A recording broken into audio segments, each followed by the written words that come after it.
Here's what we're going to do today. The owners asked us to replace the skylights with the new Polycarb roofing, and you can see that this has all cracks and it's got all dirty.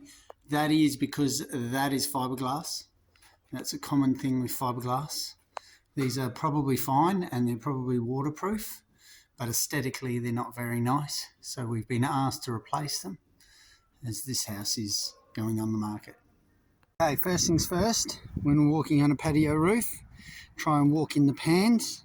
So that's that bit of the roof, it's the strongest part, and try and stay on your screw line. So you're going to have to do some big steps from screw line to screw line.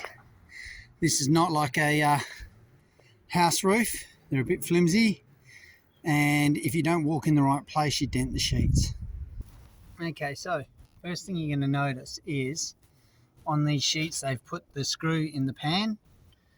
I don't know why patio guys do it. I think it's because they only come with small screws and it braces it, but as a general rule put them in the top, okay, because they won't leak then, they'll last better. So we're just taking those out. Alright, so just be aware that when you're doing these, sometimes they've put a screw through the bottom flashing to hold them in place, and depending on who you've got, sometimes they put rivets in there as well. So you just have to check that before you pull the sheets out, make sure they're out, otherwise you won't get them out from underneath that flashing.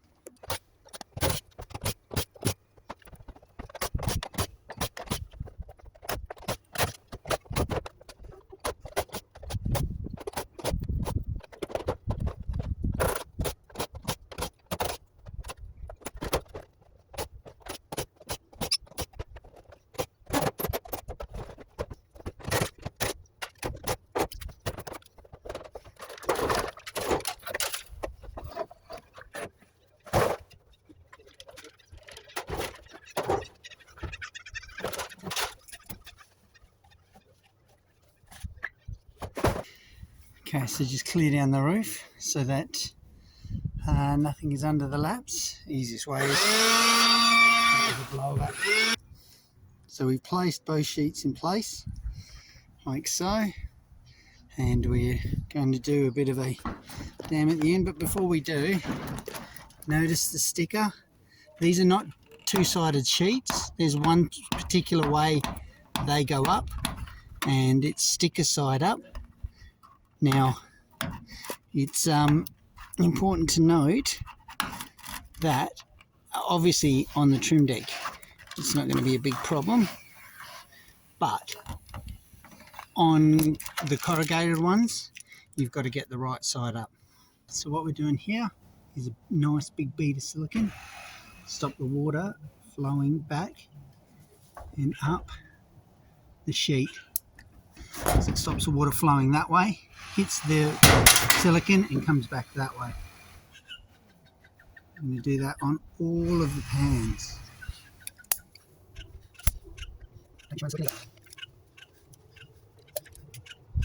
If they were to install this in the first place, what they would do is they would actually seal it to the flashing at the back there.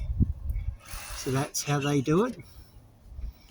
But because they build from the bottom up, that top flashing goes on last, so that's in our way now. So this is a way around it.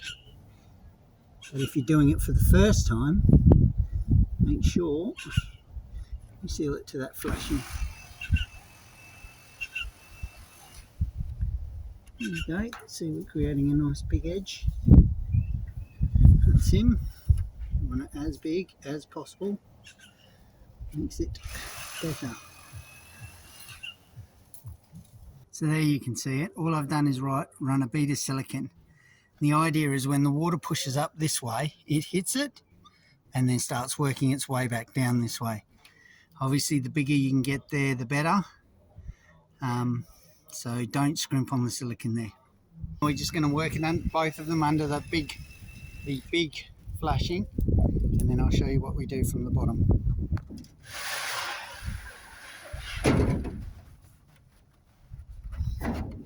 Now all we're doing is we've got to try and get it under this lip. See this flashing here between the gutter. If you've got two people, it's easy. Somebody just passes it there and you feed it in, obviously. But if you're alone, grab yourself a piece of masking tape, put it on your sheet, put it down, give yourself a little bit to grab onto.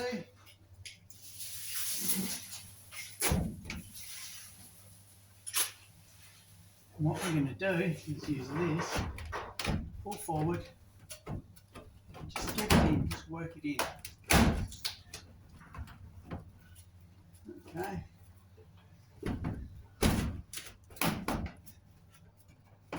See, just getting it under the gutter. So there you go.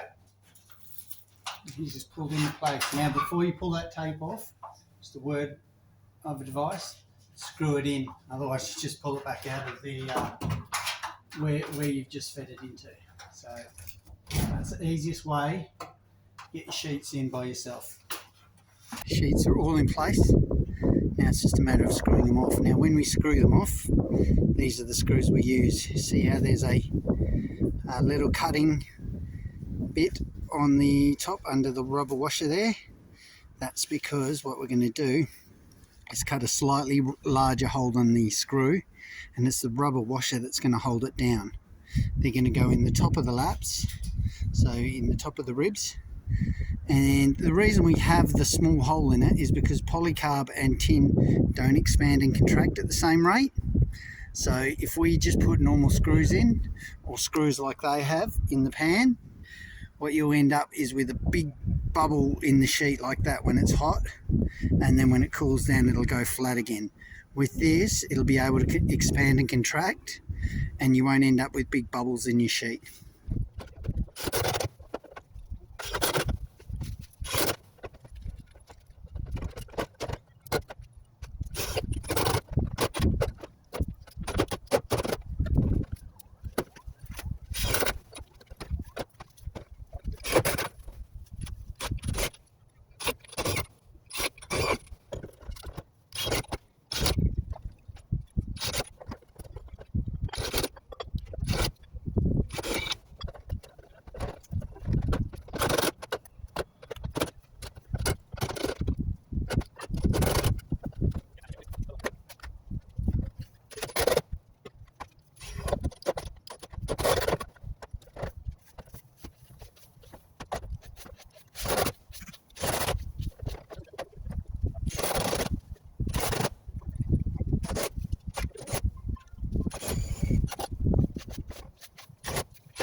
There they are.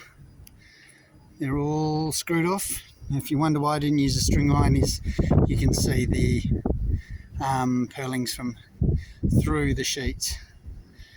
Alright, and I'll show you it from underneath. There you go. All done. Nice white light. Looking good.